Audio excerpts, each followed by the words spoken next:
আসসালামু আলাইকুম এভরিওয়ান, আবারও আপনাদের মাঝে ভিডিও নিয়ে চলে আসলাম। আজ রান্না করব লইট্টা শুটকি ঝাল ভাজি এবং সুরি শুটকি দিয়ে আলু বেগুন রান্না করব। পুরো রেসিপি জুড়ে সাথে থাকবেন। অনেক মজা। শুটকি দিয়ে যতটা তরকারি রান্না করবেন আপনি শীতকালে, যে গরমকালের চেয়ে আপনি শীতকালের তরকারির মজাটা বেশি পাবেন। শীতকালে অনেক অনেক মজা খেতে, প্রত্যেকটা তরকারি প্রত্যেকটা জিনিস অনেক মজা হয়।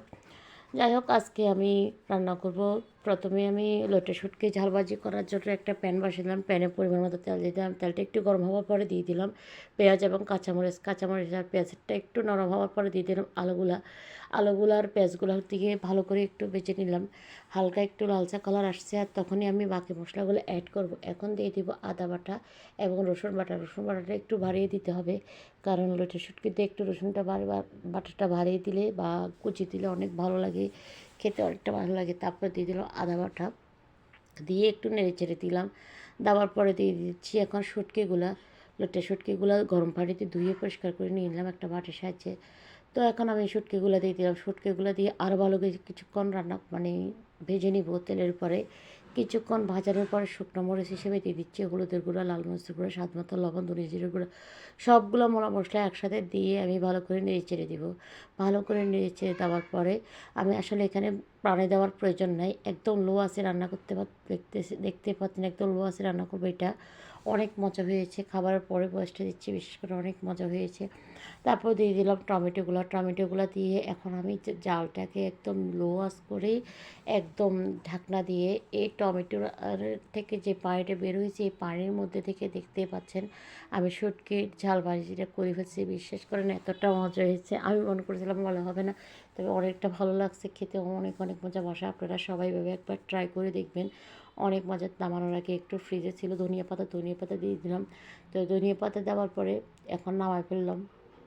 তো এদিক দিয়ে আমি ফুলকপিটা দিয়ে দিলাম, বসাই দিলাম। মানে ফুলকপি এখানে রান্না করতেছি, ফুলকপি দিয়ে মাছ দুই দুই তিন পিস মাছ ছিল না, তো মাছ যা আছে তাই দিয়ে রান্না করলাম। 2 পিস মাছ ছিল আর একটু হালকা একটু ডাল দিলাম, ডাল দিয়ে বাগার করে অনেক মজা করে এই রান্নাটা করলাম। অনেক মজা হয়েছে, বাসার সবাই পছন্দ করছে। আর শীতকাল মানে তো যে কোনো তরকারি বেশি আহাউনি মাছ মাংস লাগে না, কিছুই লাগে না, একদমই সবজিগুলো অসাধারণ মজা হয়। যে কোনো রান্না করতে যাবেন অনেক অনেক মজা হয়। যাই হোক, এটা রান্না করার পরে এখন দিয়ে দিলাম, বসাই দিব টমেটো দিয়ে শুটকির তরকারি। এই তরকারিটা অনেক মজা হয়েছে, আশা করি দেখতেই পাবেন। এরপরে এটাতে বসানোর জন্য সব কিছু ধুয়ে এবারে শুটকি এবং বেগুন আলুগুলো ধুয়ে রেখে দিলাম। এখন আমি বসাই দিলাম প্রথমে একটা পাতিল, বড় সাইজের পাতিল বসাই দিলাম। তারপর দিয়ে দিলাম তেল, পরিমাণ মতো তেলটা একটু গরম হওয়ার পরে দিয়ে দিলাম পেঁয়াজ এবং কাঁচামরিচ আর পেঁয়াজ গরম হওয়ার পরে একটু হালকা নরম হওয়ার পরে দিয়ে দিলাম শুটকিগুলো একটু নেড়ে চেড়ে তুলে তেলের উপরে দিলাম। অবশ্যই তেলের উপরে শুটকিগুলো দিবেন, কারণ শুটকিটা দিলে তখন শুটকিটা একটু ভাজা ভাজা হলে খেতে ভালো লাগবে এবং তরকারির সেন্টটা ভালো আসে। তারপরে দিয়ে দিলাম আদা বাটা রসুন বাটাটা একটু কাঁচা গন্ধটা চলে যাওয়ার পরে দিয়ে দিচ্ছি হলুদ, স্বাদ মতো লবণ। আমি বেশিরভাগ লবণ দিতে বলেছি, তাই লবণটা আগে দিয়ে দিলাম। স্বাদ মতো লবণ দিয়ে দিলাম। তারপর দিয়ে দিলাম হলুদের গুঁড়া দিয়ে দিলাম 1.5 টেবিল চামচ। তারপর লাল মরিচের গুঁড়া দিয়ে দিচ্ছি 1 টেবিল চামচের মতো। তারপর দিয়ে দিলাম আমি এখানে ধনিয়া জিরার গুঁড়া, সবগুলো মশলা একসাথে দিয়ে ভালো করে নেড়ে চেড়ে দিয়ে একটু পানি দিয়ে খুব ভালো করে মশলাটা এখন আমি কষায় নিব। অবশ্যই যে কোনো রান্নার ভিতরে একটু মশলা ভালো করে কষাইতে হবে। রান্না করলে রান্নার মতো রান্না করতে হবে, রান্না মনোযোগ দিয়ে করতে হবে। রান্না একটা আর্টিস্ট। রান্না আপনি যদি মনে করেন আপনার মন মতো করতেও পারেন, কারণ অনেকে আছে সব কিছু দিয়ে একবারে বসাই দিয়ে কোনো খোঁজখবরও রাখে না, একটু পরে আসি নামে ফেললে হয়ে যায়। সেরকম করলে হবে না, রান্নাটাও রান্নার মতো করতে হবে। হাজব্যান্ড যেহেতু খাবে একটু মনোযোগ দিতে হবে, মনোযোগ দিলেই রান্নাটা মজা হয়। তারপর দেখতে দেখতে মশলাটা কষানো হয়ে গেল। এখন আমি আলু আর বেগুনগুলো দিয়ে দিলাম। বেগুনের একটা পোকা ছিল, আমি প্রথমে খেয়াল করিনি, পরে আমি বেগুনগুলো একটু করে দেখলাম, পোকাটা বের করেই ফেলে দিলাম।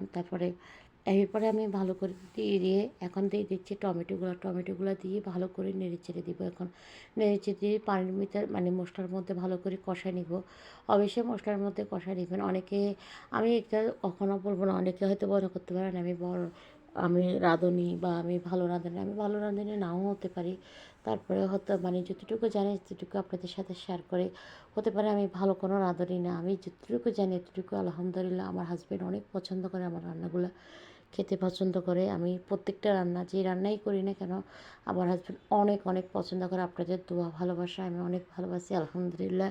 সবাই আমার জন্য এভাবে দোয়া করবেন, ভালোবাসা দিবেন, সবসময় আমার পাশেই থাকবেন, সবসময় আমার ভিডিওগুলো দেখবেন, লাইক কমেন্ট ফলো দিয়ে সবসময় পাশে থাকবেন। বিশ্বাস করেন আপনাদের ভালোবাসা আছে বলে আমি এখনও পর্যন্ত মনে হচ্ছে বেঁচে আছি। আমি ফেসবুক প্ল্যাটফর্মে কখনো আসতেও চাইনি, কিন্তু কেন যে দুষ্টামির চলে আসি। আপনাদের ভালোবাসা পেয়ে এখন যেতেও মন চাচ্ছে না। প্লিজ সবাই একটু ভালোবাসা একটু বাড়িয়ে দেন। সবাই আমার ভিডিওগুলো দেখুন, আপনাদের অনেক ভালো লাগবে। মূল্যবান সময়টা আমাকে দিবেন, একটু সময় দিবেন। ভিডিওটা কেমন হচ্ছে, কোন রান্নাটা কেমন হচ্ছে অবশ্যই কমেন্ট করে জানাবেন। বিকালের নাস্তা খেলাম ফুরি চা, চাটা আর দেখাইলাম না। সবাই ভালো থাকবেন, আমার সাথে থাকবেন। আসসালামু আলাইকুম।